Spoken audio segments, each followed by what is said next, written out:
taala wa barakatuhu mbadiwolu ngamira mistake o ketambulle bi mu talato le tinte ka fo jumalon yalon hakilo be loron jumo kan bakele na haji kende bala be jumo kan nga ake jumoti bari bi mu talato le alhamdulillah rabbil alamin fele nga na hakilo bulatala kunun keta tene walati bi keta talato te so mo be saf kala muta o nyama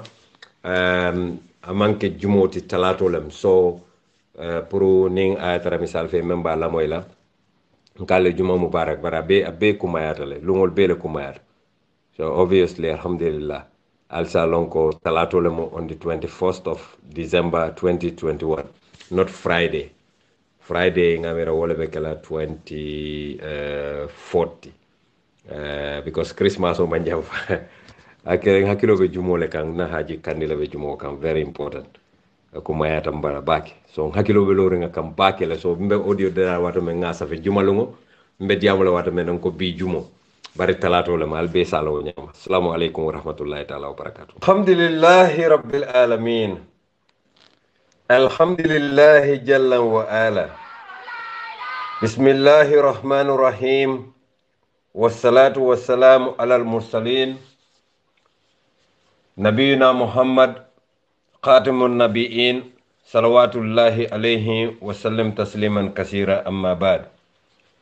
a'udhu billahi minash shaitanir rajim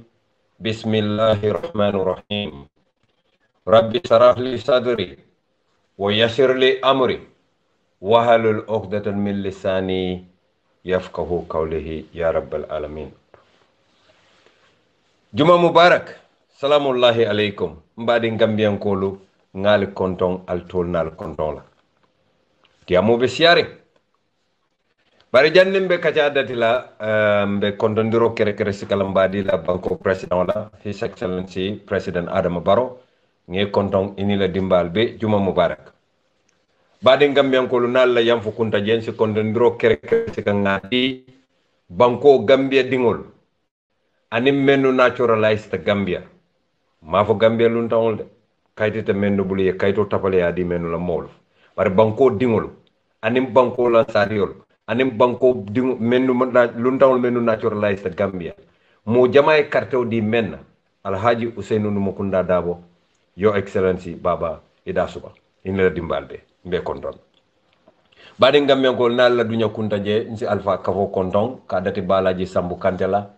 kata mfama bangan sunding keta Balaji Jobu Kante kata mfama lipa Jarabaro Kunda Balaji Moktar Suare nga konton bake anen dimbal be alkal almame Jarabaro Kunda nga be konton ndro ba kere sikala mbadi la mfama la ba malla fi balde nyame piñay mba konton na bake mfama Balaji Asise mba konton na ndro kere sikala mbadi mbama nyo fanana kabre mbama Ajaratu Mariam Seka mba konton na bake Ajaratu Sukainaka Ajaratu Yamundaw ge yabo Ajaratu mba Kacang mba Adam Ba mba Bakotor Njawne mba Kombe Job mbe mbama nyol be konton nga mentofo mamentofo badi Gambian ko mbe mbaring fanan konton nga dati mbaring Aji Moro Balde kata mbaring Wande Fajilen Sonko mbaring Duta Kante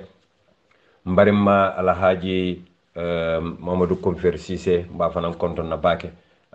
anim baring Wande Fajilen Sonko mbaring tomal be be konton mbaring Balaji Kalilu Drame Sancha Basule Job nga fanan konton bake anim baring tomal be nalla dunya kunta jensen kotol fanan konton ka dati Alhaji Bajamba Bojang Burfuta Alhaji Sekumaje Suare Jarabaro Kunda Alhaji Usman Dabo Alhaji Jinke Eskanyi kata Alhaji Dudulamin Baro koto Falle Mas nyolu koto Jawara Sidikan nyolu koto Mama Baro nyolu koto Sankum Baro nyolu koto tomal be nga be konto nga mentofo mamentofo koto Sadio Ndi Mas Jokadu Tambana koto ma Honorable Omar Keba Mas Tankular nge be konton aning Alpha kotongol be nga mentofo mamentofo nga be konton Gambian ko lal da suba bim felem benta jang jumalum bala December karotil mu wannen killing 2021 Bamba Mas Group 6 ngalbe konton gambiyankolu alda suba kabirin koyna fo katon kabirin boli banna faye naki barala assalamu alaikum badin gambiyankolu albeyam fola manning bankola president e kacha your excellency nge konton kila sallallahu alayhi wa sallam ay ñin kuma kama banke ako kujawo be a bebe kadiyano le kono a chabo mu faniya folet kujawo be a bebe kadiyano le kono a chabo mu faniya folet your excellency Gambia bi mbetembo mento ni momo kachata nin tonya dunkewolam e quand même fo wolemu a e ko nga sunya nyaadile dolba fola ko ha registration ole munane manta revising code so akamunta mote Gambia meye nyo sabas ko sunya ro o mote Gambia momo tonya dunkewolo munna diamolo mfamata diamola de andonga kumo memmo ya siata ko kono be faare ne tep pare kumo mune entinya mfo wati mansi yamfo kumo mune entinya mfo wati tambita yamfo kumo mune entinya yamfo dulade man nyanam fola dame nganyina moy alfalad yonde dun kan hakilo to baade ko sinde hakilo man dia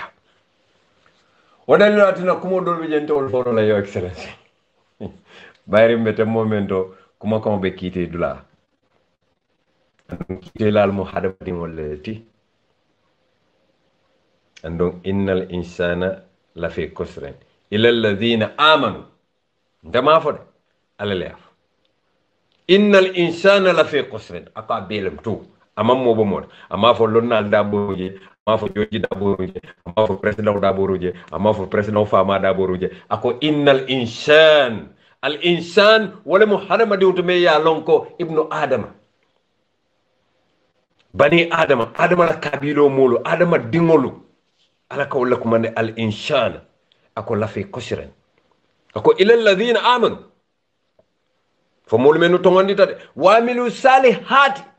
ika bara nyimalla wata wasaw bil haqq ika nyoya mar tonyala wata wasaw bil sabr ika nyoya mar sabarol wato gambia dingol ala nga nyoya mar tonyala kato kila sallallahu alaihi wasallam Allah subhanahu wa ta'ala kafme ko o ma yantikul anil hawa huwa illa wahyun yuha ako man annabi yo museno men ta man satalla ya dada abuka kuma fa nengola ala nidia kan o ma yantiku anil hawa ay fon fo abuka fa nidia kan in huwa illa wahyun ay fon fo yuha nda man satalla ya kaso no mo kono nda man satalla kila operate ngakunan kunan bonda so no mo fatew kono kila ay fon fo alon konte ala le aduma da kono wakila ateleko kuja obe abebe kadiano lokono asorondem aka chabo mu faniyalde ando faniyamo munete wala mu ba setan la barote setan la tabudu setan huwa innahu adun mubin alkana setan baro kato setan asembo warta tul hadama de wontile ala mammo ngal to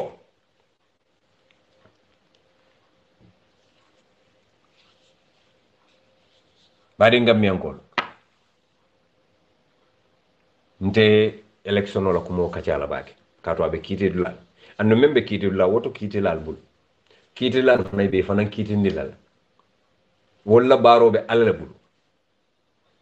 so ntata fem fono rodo duno membe ala bul hokuli hata malaikol fodre sa konte yo barinsi mem fono gambia di wala mu nyiti ko itata gambia tonkon beto tonkon nano mol fawlo ko tonkon nan demal fo tonkon de gambia la man gambia tonkon mamma de ko janam tonkon do te janam tonkon bari gambia tonkon nano itata beto mol ka fa nyame man ni ka kawto itata gambia tonkon nano beto dawo day futata je nini mole nyo sabaro e ko e sunyaro ke yake nyaadile do jama ka fo mona sunyaro na kela keta registration wato kamunta momam balan ko sunyaro ketan bar nabe kela keta registration watol fo wonte suñaro tiba akam dal do ron nim moy la sise o suña ebe iba ñinin kan itate itara siring ebe sise su bodo mo ya be do ko ñune na sise o suña bari me mutaka suña ime tare mutaka ware man ime tare la sise bu be sise o sikal bari ya lon ko ñun kay sise o men do mo sise te ñun bulu e kay sise o men do waran sise o be bulu bari te fo la sise o tala itara siri do mo lan la sise o filter wara ila ba filita ye mol tare ba kulo fene ya pempen dulal be bari be ba subo do mo ka bari ila ba mu ba wula ngol tan ye ba kulo wula ngol tar pempende bari ime muta biri basunya wallahi suma wallahi akoy tam mako gambia dingolu menni ya lon ko gambia dingol lem ilan sariyo mu gambialti e ciosano mu gambialti e baro ko julobe sarende gambiale ani menni ya lon ko inata gambia e tata nen silatili ndingola ma fo yenyim ba certificate fulol melu di alkalo la de e gambia tal jamal di mbako a jama ba fonde a jama ba kadu tora o tora lata gambia diwlu kanyin sanjululo memmina alkalolu sefolu kumandangolu ani mokotongolu men ye fasa ito leya sabu gambia nakira ito leya sabu anno hadama diwon e sinyin lon ko kullu nafsin zaikatul maut ni nama woni nama fay fadoron al maut yatikum basatan saya wo buka sara wo minale wati anda ta sar lela yemme o men bara miskala zaratin khayra yara yemme o men bara miskala zaratin sarra yara ndila kumanten maf yalon alkalmi ke mabo molle mabara alte mabo no la alama allah subhanahu wa ta'ala atlemu alimul ghaib lonna bela lonna atlemu jerlal bela jerlati atlemu moyrlal bela moyrlati atlemu rabbul masriqaini wa rabbul maghribaini atman satalla atlemu jil jalali wal ikramti atman satalla atlemu rabbus samawati wal ardi atman satalla atkilin lawo alalam iman lalawo alalam man satalla rabbul alamina ate dammalemu man some ya lonko marjal bahraini yaltaqiyani bainahuma barzakh la yabkiyani atele ka jiso nin ko jota ya takindi nyola ni futata ndolla jarama fo la wara jandi be futala nyamina ma fo la bolon kono yalo ko jio nata fatam bita ma futala bambal nyol ma fa ma fatam bita odla do la ma fa la tron e katambul ma no ma fa tron ni futata odla do e bulota e dula do bi o mo ko jolde ni dula do bi o mo jisolde man satalla ko ate man so atele ka o jiso ni wo ko jota marjal bahrain yal takiyani ay takindi nyola bainakuma barzak la yabkiyani ibu kan jakasi atala na mo nka moyle ka fo bamba mas montara diamo la bamba mas te diamo la katunde nyanta men be fo la nga be fo la gambia dingol le mo gambia dingol ti ni tol fe adama baro president adama baro mbato ngala tay to yalla ngoto yes bro mi bro koto bro ni ko president adama baro bamba mas koto ma wole nyanta lafta wole mara fa an kunta minhu fa barha atute tol gambia de wala bul alla ilafta la nyame ya kewo nyama ba bayre ni adama baro marta gambia itara man so atara la safari mani woto bala ko npp 500 udp 1000 e gdc 800 e pdis 750 atara safari wo mani woto bala wo nyama mani boto dame mbesro bala dal be safara bala tota bala mo be basa na won ni ko ferio pande tal comme kuna keta nyame ferio pande ferio tita eta fono la ko npp alna bula kulindi wala e prc atol fanay na bula kulindi wala dol menu la tanka e gdc atol kulunte je e udp ali bata kal sisol wote tar la je fon fen na tam bele batala equal together dia anin nimbaro e bricho dada mbele be cross la britol nimbaro e silol dada mbele be cross la silol na loptano lo 1500 beds membe lo la jana mbele be ta loptano so ñim man jara ñoo sabala ndega mol fawol je kanu ñoo nen e ka alka ñoo nen pour munela ite mam mani boto son fam soto me mira o balwola e man trasiri ye mira carte o fayo o faytale gambe dul ñanta fayla me ya fay walle bari wallahi billahi al azim bi mu jumolati ngankali gambia di men siata ngalo ne gambia di le carte fay adam barwayne bar gambia di men siata mi yalla koy wuluta gambia le salo be gambia le leslo be gambia le yelma woro wulo be gambia le ani menu naturalized gambia silatili ni wala wo jamaay carte fay alaji usem dabale nimme yen so ifane kali bi mu jumolati mfesu wala fono yo to men traje nte dum naw kono dalilolu anim fonkolu wobe kiti la lebulu ani la jojolu wala be ñoo sabala wala banko be wala bulu bi atanya be wala bulu ngata koma war ma bor ñaatu oto ta wala bulu ñi ñoo sabo mañen na warla tuwaw karano ya mira tapale ya wala mu balwoti bar wallahi hata zurtumul makabira hana le futa kaburo ko hannal tata makala al hijita sinya million tan woro même bal ning alatema ka yamfu wala bar même bal ning mol tema mol la si yamfu no wala andal titano gambia korda wa korda hannale banko na tulu bele bulala jibo ko e bamba hin tallulu lafte hako boyni wara ko men nun to ke bal ye sila kende bal men dunni ni muskoto salo sita mo leta nyoya e hako boyni nyam fana nga boyni e fana ya boyni nyam fana nga boyni o bu ka kafar kamera wala ka kafar hani ite kuja o kela mola ye badu ko muskoto salo kana ye na ya ka ko kadim rasul na nga salo boy fe fana nga boy fe e ko boy ni nga boy ni yen e fana nga boy ni nga fana nga boy ni la atema lo ite ba ka si fa men na du ya lonne ka fay ko men boy ni ñete wala fay kadim rasul la si so men filtan tele nga sunya lafte ha ko boy ni a lon ko na si so yar fan ngot len si so men ñin la ndanga mira dembale asunya yara fa ibrahima la asunya afela nata yetilinye oto kamala yam futama ala ko akaw sifa le kafari non fere ka fere junba kafara non kamo fere ka vaya ko be nyoba ka kafar de ke bale silo ben da wo sila musila kende balet pour ngata nyoya nga fo nyoy ko hako boy ni nyomo ku kende baleti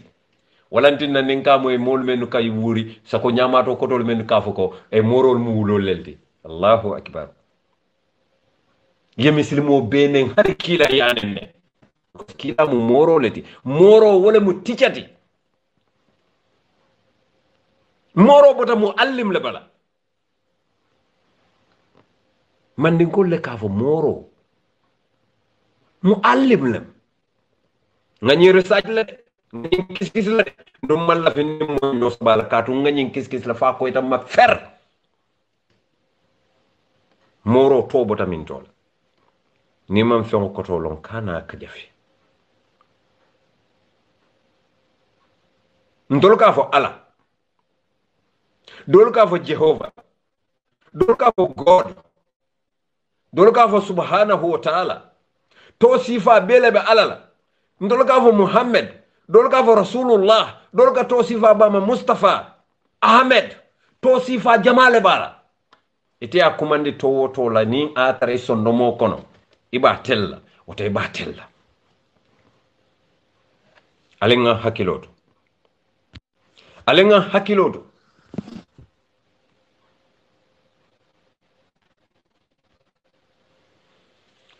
e konin mislimo e faniyafo dalil ta kan malaika tawwar wulale ka danka kilale nyim fo sallallahu alaihi wasallam andu wo dalilo kan alaka junubo men safaye wo kamuntala ko nim moy jeno ke sinya tawworowla lon nalal tulo be nala de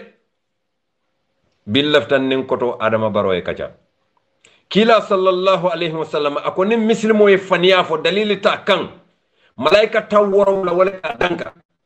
andon allah subhanahu wa ta'ala ka junubo men safaye kamuntala jene tawworowla junubo ako jene tawro wala junubo kamutal nim moni bama yela subhanallah oto yara fam faniyamu junube jaw balati junubo faniya junubo le jawyata hani jenote walantinna kila sallallahu alaihi wasallam ko iyakumul kiba fa innal kiba asad min al zinni alal hakiloto koma kumaroto de oto faniyamu fennete me alonko atele jawyata dolo mimote alay mem fo suratul nahri ako ibe faniyalu dadala kila alala isafa ko itollata alala le bari ñulle mu faniya folati ni tata suratul zumar ay mem fa ko alabuka motilindi toñala men ka faniya iko yomal kiyama faniya folalu idabe kasalale a sero e tambi sunkaŋo bela andon abi wuredar fana ya fa ko kila ko sallallahu alaihi wasallam comme dalta men fola don ayatul munafiquna salasa idha hadasa kazaba wa idha wa'ada aklaf wa idha tumina kan ako munafiko man kuto sabalem naye to nadi amata dron aka fan yala naye la hido di aka la hido tinyale ni jikita la ka jiko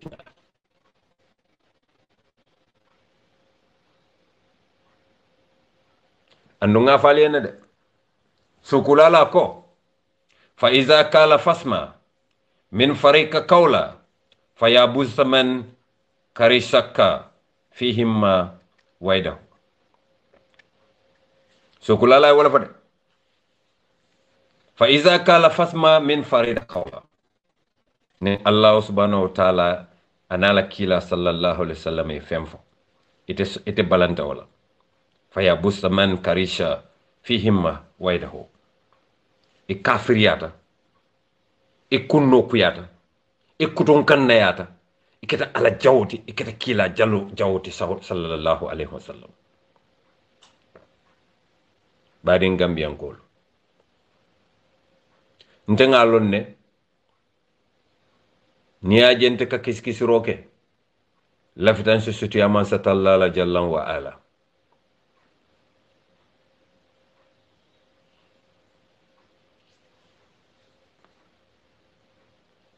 laftanga sutiya ala la de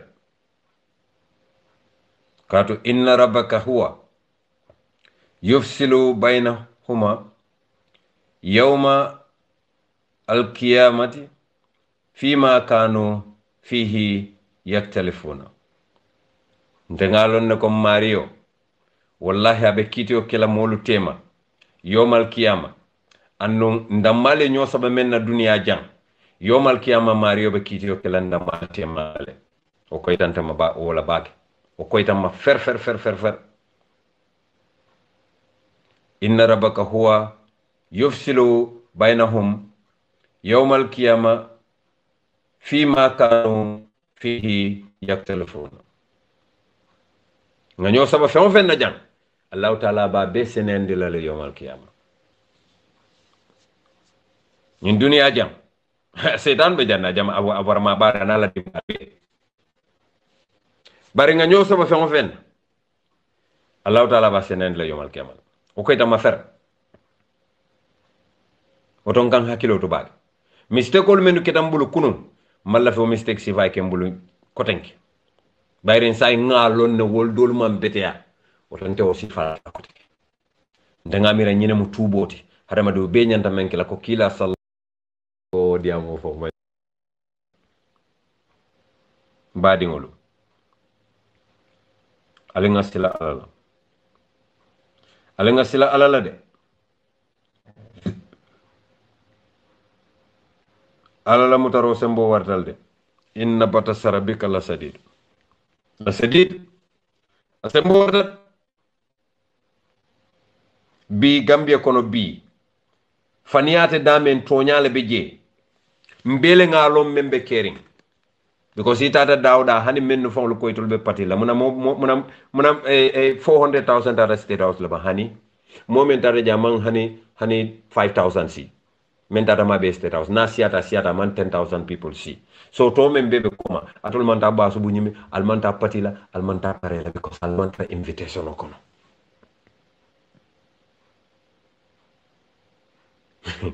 Gambia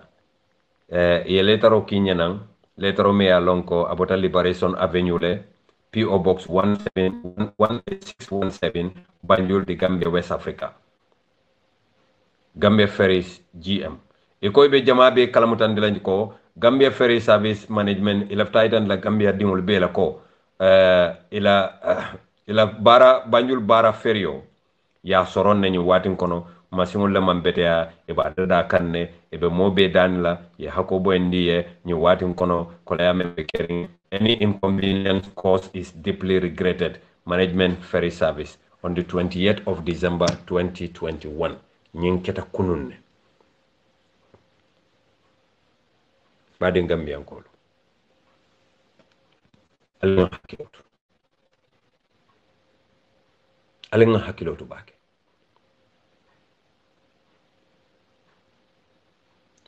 kumen bebe kering kumen bebe kering allahu akbar molu ka mira feala be duniya bari alaman hadama de unati feya kamma bering alayen tol fasa ntol bota membala wala mum bemba adamati alayhi salam izkala rabbukal malaikatu asjudul adama fasjadu illa iblis waba wastakbara wa kana minal kafirin alayen tol fasa rek nintol konka alale jamfa setan me alon ka aye bang alato aye adama kong amalla fala amalla fikaje alafta halakila ntol konka bula wala numa bo setan yalon ne ko hadama di lafta ni dia la baki ni dia ha hadama di lafta wala baki walantinna kam poussé ni dia kan nin tataw ni dia kan abe ndunna drok matole wara ndun dolo miwto wara ndun jenoto wara ndun suñaroto wara ndun wuliya foto ani nyummo be ala ka be mu juru boleti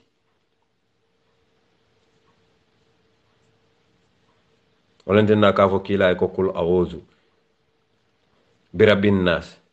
malikin nas ilahin nas betam ko ñene la hadama diwul mario hadama diwul maralla anen hadama diwul la ala min sal waswasil qannas kabo fewta me ya lon ka atele kita fen jakasil lati hadama diwul sonno mo jakasil lati alladhi yuwaswisu fi sudur nas wo jakasil la me ya lon ka atele ka hadama diwul sonno mo ko jakasi al qannas fana mo shaytano dolde afana mo iblis dolati alenga hakiloto ntelenga fali nun saytan ba fulali nimme ya fil koy karantale kitabo sa fe molisi men kara isa jay si banko be nafa bari ite betar la whatsapp le ini mol betar la nyosa bolla wara betar la facebook le ini mol betar la nyosa bolla ite dun koy ka alana la kilale kanna sori sallallahu alaihi wasallam lombalu le betar la nyoka jafila wotete la londo me nafa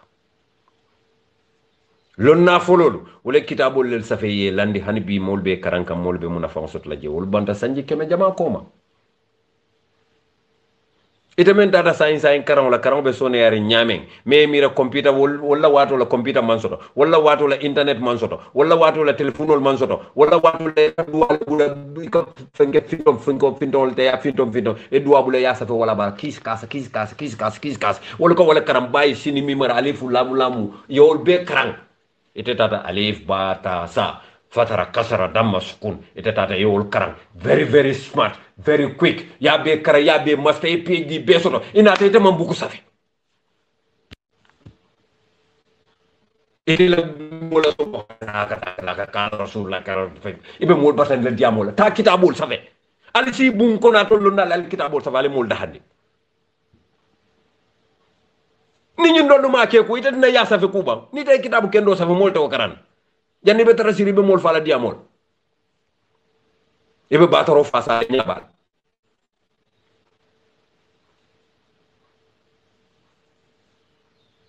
andale junube bal no junube ndimul be long ndol dol me bintol mo long paratol ya bele long kabais a jawma bal be ali ya bele long amaru fo be ali ya bele long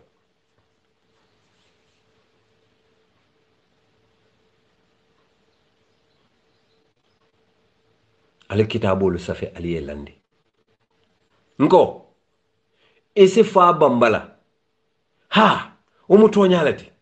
bari nim bambay toña fo bambatante woti womu alalti malon fonka ñomoyle bang ndema mo yani arabula de bari nim bambay toña fo woman kente la kumati wala mo kalmatu lalati obuka sosono isi bamba man kuto ko mo kurula kulubali atal fenke ba yewol be fo men diate ya be fo ma bar nin ko ala ko kila ko wonten tati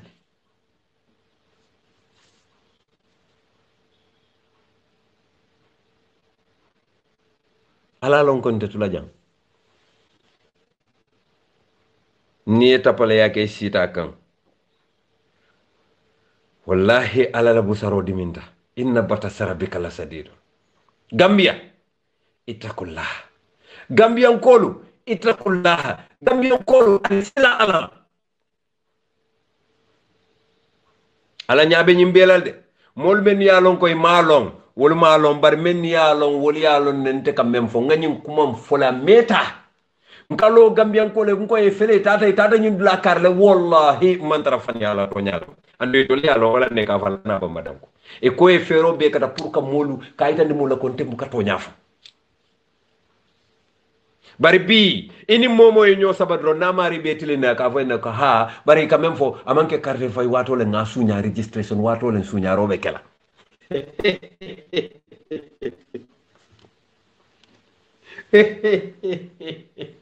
ya suña bio seru ya suña abe suñari hande seru suña la be hande 2016 ne ya suña be mu suñaro dronati suñaro mu suñaro dronati bari ka modol je Usenu Jawlu ibelori ba fala ale fonsaje ikoka yudi tunko la hadaji wala ale fonsaje every day le kaje akuyate adiate ibajelal president fa ni te koy kawla hadani ibuka president fa hadani de ka president la hadani because ni lo de ba ma neng mba fulangul ya moy imantara mbama la de bentella because mbama mo lay wulu imo wonende nte ayente me wulu kantele neng kantele mama ne so ni president fama kajafi ibo ka president fama kajafi de ka president wala kajafi wala famu ndenga fale ngal no diamo lan teme nen ko la bondo wala PhD sotatol beti nen ko la bondo nen ko la bondo PhD ko so men tan ko la bondo ndebe sire nembe dering because ngalon ko alfali ya maroke ko alinyin ko bula sain jojo liya tamandi no wala nyanta tamandi la of course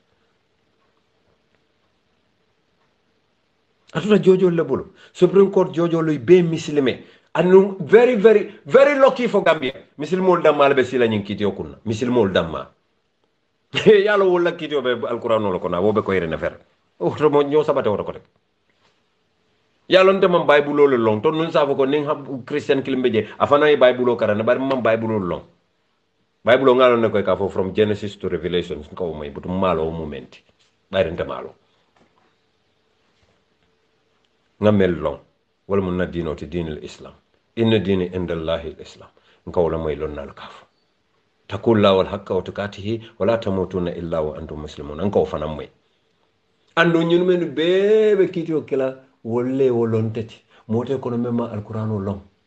hani musu fulo membe je be alqur'ano long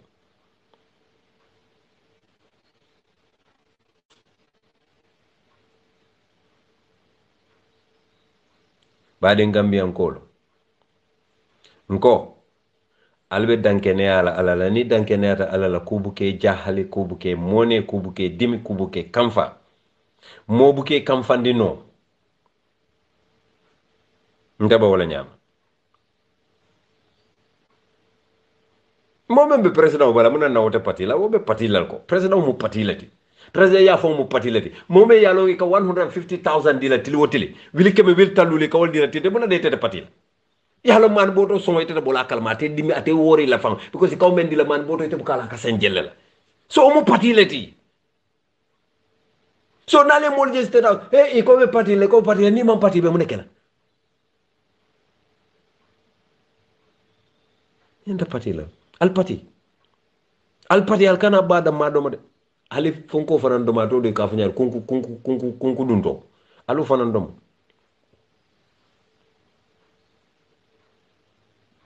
anin chukon sipa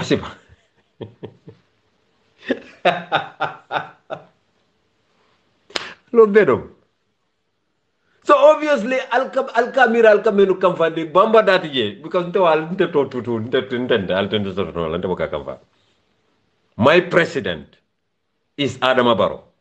but my president elect is Alhaji Ousainou Darboe. annu wallahi wala mu toñaade IEC ko Usain Adama Barrow IEC wala Aliou Momane Ndiaye Adama Barrow kamira ko abe fala le ngonte men na boss fon lo ko fon entese la wol wol wol ntenga mira wala te atambila wol wol adna ta je airport ta de kamira ko hospital le ya yelo wide yelo do keje bar wallahi ko diamo fo mansia hani o diamo mansia tubabu karandi mo mansila alalla ntenga mira IC chamano fo nyanda kala imam fatire warando imam bakaus warando imam yalo wole alqur'ano karando wolbe silano la alqur'ano la le du kara nimbe IC chamanto mo next time alinga dinati o keje tubabu karando mantile wallahi ndama tubabu karando buka sila da fa malon ne fo malon ne bang fo ngalon ne ka tawle bante malon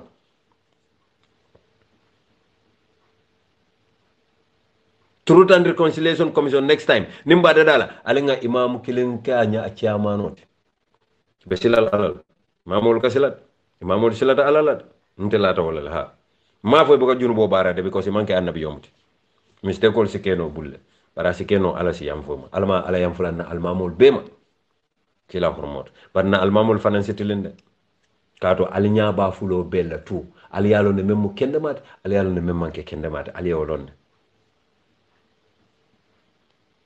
otal diama la dindoli surtout ko musa boto fundu men fo musa boto fundu ate ko moro dulol jandu moro le ate jara kabumbu moro men fele kabumbu kasamas pakaw jam anya mata wala ya jara wallahi billahi alazim ate musa ya lonte bu ka faniya fala do solo banda ba fo mun ke dara ba malo ite koy 40 ta saudi yelo ndole soto kitabo safe molu si men kara ye nafa janni be taralo ribat konti la karandin jelle be je keme momo wili keme be o konti la kayto bala fenke ite bote man ta kar man ala dinu karandila alla ite be dinu karandi kay be ko do men soto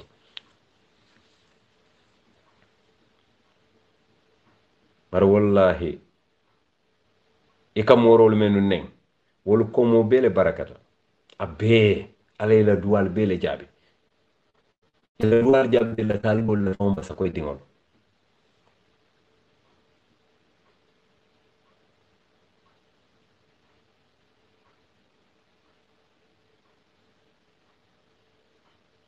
moro nen kuron fayla mankilinde moro nen tobatula mankilinde moro nen jina moro mankilin moro nen jalam batula mankirin moro mu al muallim lati al kafu menna arabu kamto al muallim maulana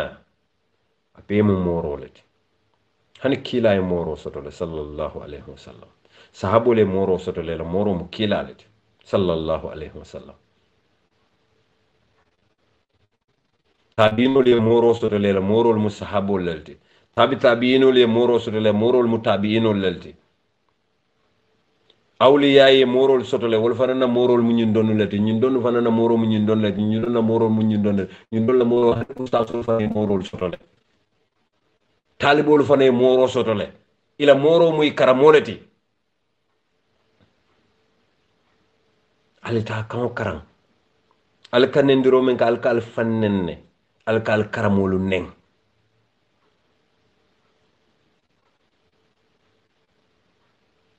nin do be diamo la tar ko be diamo la ko nya ha yalon kadum rasul ila diamo ka diamo lenne e ka tonya fole fenke kru kar ha bari ka ba kawsu fasa ba kawsu woka ala fon nenne subhanallah o dan dama ba ndama arab ka moy bo ba kawsu ka nenne arab ko ko malo ndama arab ko bari nan mom ba kawsu mo hay ala ne man ka kawto de mo nan mo may so ni de ko ba kawsu ka ala ne aka même fo ala may nyanta wala folante ko gele na ngalon ko ba kaw si alquran safa bulo bella ma mistake no moy so nim fani amal findina liya fo nyewonte toñal nim toñala mo do ba kaw si alquran be safa bulo la faye siro be ke tombo tomba ma mistake fendo he oto nyim bab nyim ñom mo hakili dimate gambia kabirin koy na fokaton mo nanama ke dot a ñom mo hakili dimate gambia ngamira tollo nalla ko ni moy alquran mo be tanga fato tanga de mbama an ko be nalla sila wada ba ko so fato tankata di baba ko sa alquran hafijal imam fati fato tankata di baba ko sa alquran hafijal Omar fa ba jite fana wo ñong ato ɗum imam ke bute cam fana o a ñong wo ñunu be mo hafijil qur'an la ota ale nga ñoo buña ise mo konne mal la fala bar wulola ñing koyo wofo baral ko iskam jaru ñabbe wo wulo ñing ala ñing koyo ali wofo ala fo ko alquran wa karandal ali wofo mole baral tala kende ma fala kuru allah ko jaw ala jawma dam ma al kaw dam mal ala la ñing koyo fanam fo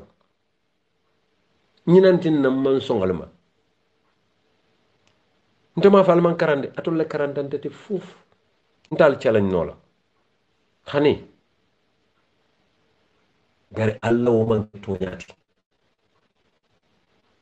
ntele ngafo to nyaata ko to fereng to nyendirole mo kajafirole ala sokolem ali finde nay mennu fo mennu ya lon ko ala nengol ma aliya fo kila nengo menta aliya fo mol ya moy ali bal dalu la kana wara ali ala audio play kon daga menke adam baro la ning adam baro men fon ka play la fa la kuma kaw ko la play nga fa ko to la be be fa ndel ko andun dem ko to kon katu le ba ko su ko nyame ndama adam ante nanate adam baro kon no la he's my brother kabiri lume nga adam lom fo bi kabiri lume nay bulo du nyobul nay natal mbe kakala ta fo bi nka en koto fo sama nka fay nan koto maybe nka men faya boka diay ase keno. But I have no hatred for him. He is my leader. Ning Adama Barrow felta Gambia buru katale. Atele marta Gambia labi. So ndete la fela Adama fel be kumol la fela na yela moy nak mola Adama na la kullar mosita na jata abalon na nyinga mem fo nsi felto bonno janne mem ben nafala.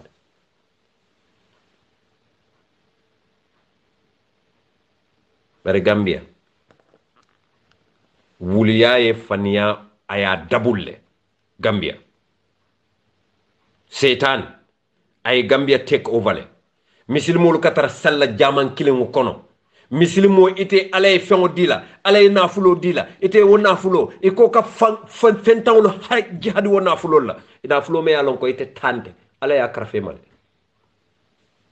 yobumolo misilmolu be je luwa sola ike jo e ko ni mantara ko kiling ye bay ko funti ike la fenti yale itandila womo karuna mankutolati manke misilme ya mankutoti fere eni mennu ka fo nyoy ko kala allah kala rasul eni wollem badingoti e wo badingol yewul bay jos amanke fende fo nyun dunya nyino ime bay koy buka sali ime bay ko buka sun ime bay ko buka jakobo ime bay ko buka alabatu ime bay ko buka kila batu ime bay dolo minna ime bay jenela e koy bay dunya dam malakama wallahi ning man satallahi mutay ki josi bo freng alon ko saya bete tar la medame man jelo fa be tar la bala kono bang joy fay kan kono ye fonyon din tadro ya ko a joy pour da kono ko de kala ya ko balay ko la sapije you don't know fo be tar la pleno kono pleno be tay fonyo kono iye janjang hani se mun ko mota jela you don't even know ima lo be fala nyame ite ko ñun dunya fe dama ite ba hadama dum jihadi la wala mbatu nga bay ta halaki ay bata ko misilmol ado kelam na lon na lu ñaabe ñim bele bu ka kawande Gambia be karafo jela men be da ko no Gambia lakira suwo ko ko ka suwo Gambia sum lakira suwo be siala be jela kapati ko renjmal be imam kan kapati ñu su da kala ban imam kan ntela nga fo be o jele lakira wallahi billahi taala ba jama ba kata jela kato aliye banne alman sonna tonya kawandi lanye aliye banne alman son lo la mimbaro kan aliye ala kanna sora na la kila sallallahu alaihi wasallam aliye tan naful jolla ko ikane la nafulo tay foirol tora ikane la nafulo tay miskinol halaki ikane la nafulo tay Gambia foirol fentawol misimol ye halaki ite amira fan kama jelle be je men ka jako bondi tubabu karane wo man jako kulom fan ite la kodo be banki sanji jelu buka jako fan bondi o jako ni ka de miskinol la foire be talala baraji jama si soto je e si ala soto ila nafulo yirwa walantin ala ko alkar jako bonde ni aje misilmol kam mudu sumaw ke sawo sang e kam mudo sumang e ka samba mol ma mennu ma soto pour misilmo be fana fe be si contane sewo lungola wala ma misilmol la fetote ni mudu sumaw man ko ku tiahante de alfal be silo le kande ñing alfal mo tay bonni no la silo kande ñunu yey silo men ta ñin sila ba koto me ya silo walang aman ñanna tiñala mo man ñanna sonna mo ya tiña otoman tol nim bolo le ka yayi nin tada ni nga samba ko ba ko ngani rek alma ma be la jare fane mu do tay fronko ya suma bolo kon e fane asama ma fa nga konto alma ma be jangana nga kay ba e ko nga ñindi la o boto do be lori no o el ma boto do ko ay suma no fane do tumu ja ko ñin samba ba mamdu ba nga ta ba mu do ba assalamu alaykum ba mamdu le ba ko ngay nat afa baraka ba ke alma ma be ja o fana suma ni tumu ja fa ngera adila ko ali nga di foire wala men no ma soto men ya lonko ibuka ni kontonte ibuka sima wara ibuka sima ibuka konton wara ka da kenso lo jonki dinule sino e talula dinule sino nim fano ke ta jambanduro bushi ya tabe dakal kalate ya bule da ku da kono ye domande ndom Gambia so nyaale be sabatila bamba medede laftale gambe di be reflect laftale gambe di be si nga hakilo murundi koma nga nyoso ngana ke nyo jawoti ndeda man jaw soto hani NPP na friend solo I talk to them wallahi alazim nda man jaw soto mafo momante jaw yade mafo momante konde barenta mamoko now mawo tay mo le fon soto ntebe poverty le kele kam poverty is ayin surround len ka jele everywhere hanin dun dalara nda ko ni nga nyalo palandero ka hayna lori I am fighting that powerful enemy wo enemy nyi se mbora batale poverty fuarea la hajilla la muhammad rasulullah ndi hande nga nyaaka nga kaaj atina na fe ko to tambuka la fi nga jembala hakente poverty fuarea ay murmuru na embeng nga fonta nga sepu nyaw nyaman so kundola ndanga wala time o soro kawo nga bala faale soro Gambia daro ndo nga fo len sayta ka nga fo ngom ma fonte fuare ala de asike no be ala la bulu ha fuare be ala la bulu ni nga fo dron si fania bari fentiolu atol fanka malu alkana la nafulota alkal ka fenta wala kelala alaka dinu wala sa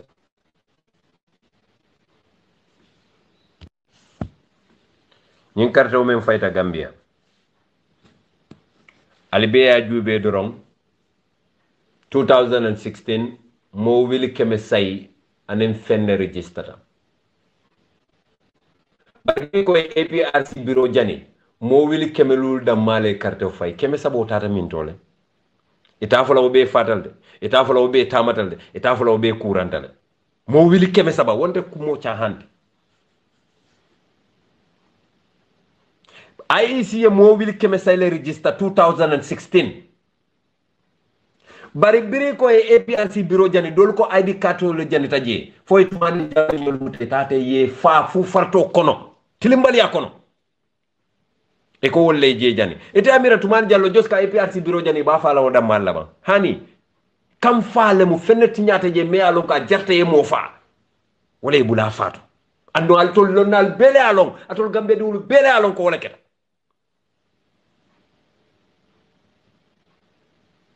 bureau votas ka sol jende APRC da bureau mo wili kemelul le carte fay adama baro wili keme fula soto mama kande wil tansay nim fen soto ya jame wil kemen nim fen soto adama baro gagneta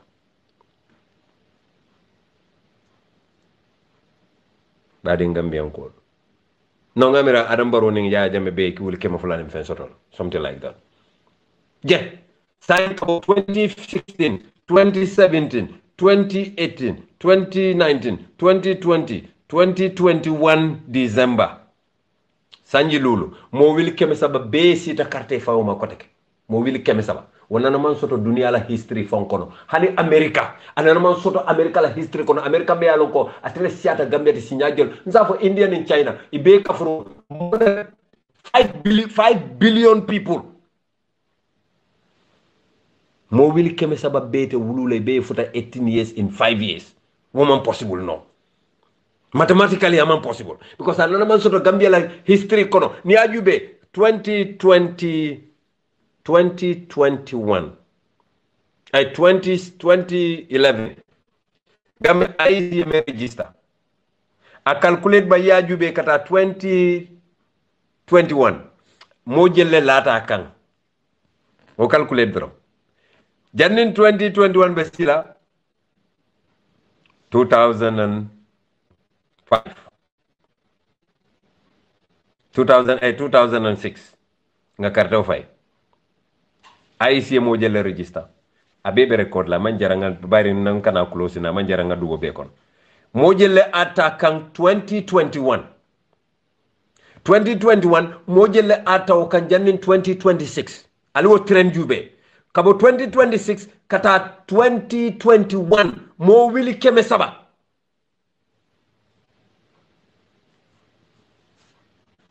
wobe possible no ni ade bari ni IC ni ka fo en ko 40 something thousand wala register hani wo carte olu menu janita APRC bureau because mo wil keme saba bete banko bulala carte fay wato and mo wil keme saba nim fenna ma fay 2016 wo be man tar laare l'hôpital to wo be man fa wo be man tama bari nataje ko 2021 mo wil keme saba nim fenna kafuta ma ko tek badi ngam yon ko yamiral juso mamboba mbeta pale halel yamiral juso mamboba all the 300,000 men be jay kam men janita APRC le bureau abele kafutama ittaqullah alisila alala alman mars no multi alman karam multi alman smart multi ala lon ko dol dol foire ala tinan ka night study ke suro karam mars man diende baram fanan ka calculation ko en ka konte mbul ko ni won ala nyabalal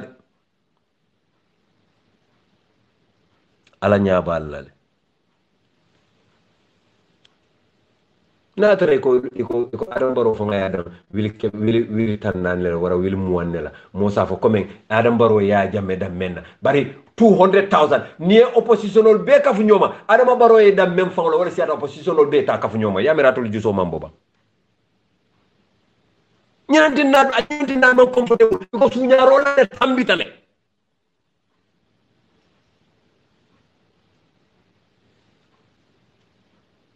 barala lonko kila sallallahu alaihi wasallam ako kujawo be abebe sorondin kadi abebe kadiyano la kono faniyale ma chabote ne faniya fasa ibita dimbala kono momo kila sallallahu alaihi wasallam ako momo faniya malaika will tawara wala ke danka 70,000 angels malaika will tawara wala ke danka ako anduwo malaika will tawara ni wala danka man satalla ka junubo men safe akamunta la koro ni jeno ke sinya tawara wala kamunta ni moni bama yela walantin na faniya fo jaw yata bakel wala nante nga wuli yalu menu be fo na dunya wato lu la nga be la regret ala yam fu ma be la yam fu ma mari man taw yam nta fo la koteki faniya fo haram na dina ko no muslimi ala haramu jaw balle mu faniyata tele jawyata dolo mengoti yara fa nyimu ku jaw balete yara nyinka mo dundi jahannabal la jilla la muhammadu rasulullah andu gambia obe faari ngere tem mo makasifa ika moje ntani comme like bi ntani fanke mbejmal to fala NPP mbejmal to fala MPP almakoy ne Sidi Ndiaye misal fe ne Sidi Ndiaye sonka isi modo ja fo Sidi Ndiaye ko mona dunde ni mbamba tem abe fo nya ni ta ci ndal CDA imam bakala ma fa fo de man sila alal ba ko ibe kam farim bamba kama wala ndine bita police be wuli afola malaikol tulo bela ala tulo bela subhanallah ntete o keno lan tit hani papa useno ni ngatara ni mobe sonko la même manke nyalanta sede ala mam possible ntete mal bita na kabro ko nte mo man jarante wala I will never do that for anybody nse sympathize wara nge empathize ngafo ibe nyim ke kan Ibrahima la man korek amanya na kila ka symbolo wa fa man si wo fono bare tete face à la police de même manke nyalanta ngo sede ntete o kila mo I will not do that lonna ali nyim fo nye ala bondi nye nyoto ala men fo alquran kila men fo hadith to sallallahu alaihi wasallam ala bondi nye nyoto isaje hadama dul sisila alala ni aje mansila alala ni aje mansila alala ma long ni aje mansila kila kuma kawla ma long kato atol men yalla ma bondi nye nyoto ngali je menu la wala mo ni moto balbe fe ngala le tik tuku nini bakata wala al kuntal be tikati kala dula beto tol ka je wala ya non to menno kalon na gamote ka kondo ke biwol ko gamo mambete mun duma la mambete o to ka je fo mambete ya yi nanti nan de buka lak motano because what man tol ka fo ustaz kar le nyanta kondo ke he do wala ka wando ka diante bake o to man be ndol dindi man ka wala niko imam Touré kana baro jarba ko nda fongoto ani imam se tala sexy de sise wolle be kawando ke o kadi antole woto mo di wole arabu konfo kala rasulullah sallallahu alaihi wasallam ala ko kila ko na imam Touré comme lawin ko mo ka ko na bo fonante ka kontan aka même fo malom fang anka kontan jabi wala chef ndure na do chef ndure bona Saudi Arabia wara bo misra wara bo fonko ko no gamo fo ngambete o be keno nyaadi le inna allaha wal malaikatu yusalluna ala nabi alako ya ayyuhalladhina amanu sallu alayhi wa sallimu taslima ya ala kadre na la malaikul kasar kilam sallallahu alaihi wasallam alako aten fon ate ala fon ala be warli nyame al kabir al kabir be warli nyame man satala war sifa men be man satala anala malaikul be akoy tol kasar kilam anda kontrol fana nga sallu alfana salin na kilama nyi jon sano mole sale mol ba fala salatu ala nabi te la ba fonko ko fa iza kutila salatu fantasul fir adu wa taqumi fadilillah washkurullahu kaseeran la'allakum tuflihun ite ñu mbaso la do farfar ye kon bu tika ye ni mbora bay findi jamo kon mol dun ko salatu ala nabi ala nga sal kilam ala ko anala malaikol ka salime ma molbe sallahu mayta ko anen salo banda don haye ma man jara fon ko sal alfatiyon foy ka même fo ak junu bolam ngamere barajo e ka wala soto je alenga nyo filindo bula alenga bula ni buka ke Saudi maybe Saudi le ma tay mo soto Saudi Arabia lon ko tulole bi je ka sinne ngamo ya be Gambia fanande ko meta sinne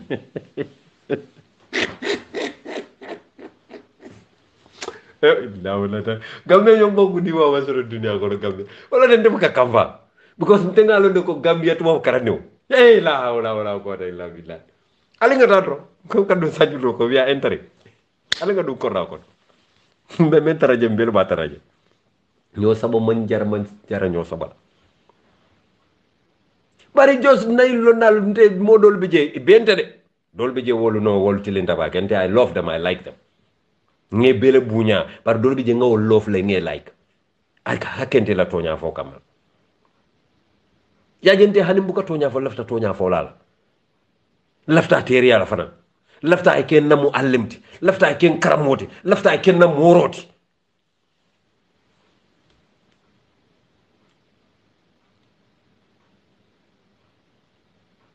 alal hakiloto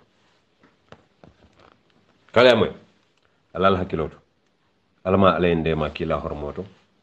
badi wolo ngal konton wato ma yenso nyinela nenga kumo fo jamme ya lonka ning alal kumo mental salon ko munta kadimu rasulati bar fion fe ning alal kumo ta salon ko bota jallan wa ala labulu rabbul masir kayn wa rabbul makribain rahmanur rahim maliki yawmiddin al salo bota wala mom bonte ya man ta ko wandila manke kawandilati ntemu politicien olde bari lafta toñala baake hanne nda manke toña folade lafta toñala a koyta gambia be ma kabirin koyna fo katon ye momo nyinin ka ibe ka fo en ko hannin suñaro keta manke carte fayo para wala tay so imam balan suñaro ko aketale hanna keta a manke carte fayo so akamunte imam balam ni balande ba fala wallahi billahi tallahi nyin carte fayo suñar manke je ye jube jannim 5 years so be bande be kala nyame momo e kala la sanji lulo te banna alama itandila ke kari wallahi billahi tallahi nyin carte faw mu mo kabo registration o kata fo carte faw hani suñar kili manke je momo lafte kalala ndeni dafa na court mu wolti de nyin court do mu loyal le tat nta lafte mo bi ta court la ibe kalante ko wallahi billahi tallahi carte faw ntela londoto man carte faw mambo kalma bar na londoto ngam molu lonne men ya lon ko ni sontale ko ni molle be kacala men ya lon ko fo la ngi diam ko mo recordol be mbule men ya lon ko waya itandile ko tata molu register men man niroti ndaw le register dila pour que vota ñu swell in favor of Adama Barrow pour wala carte fay Adama Barrow anda siata jama ba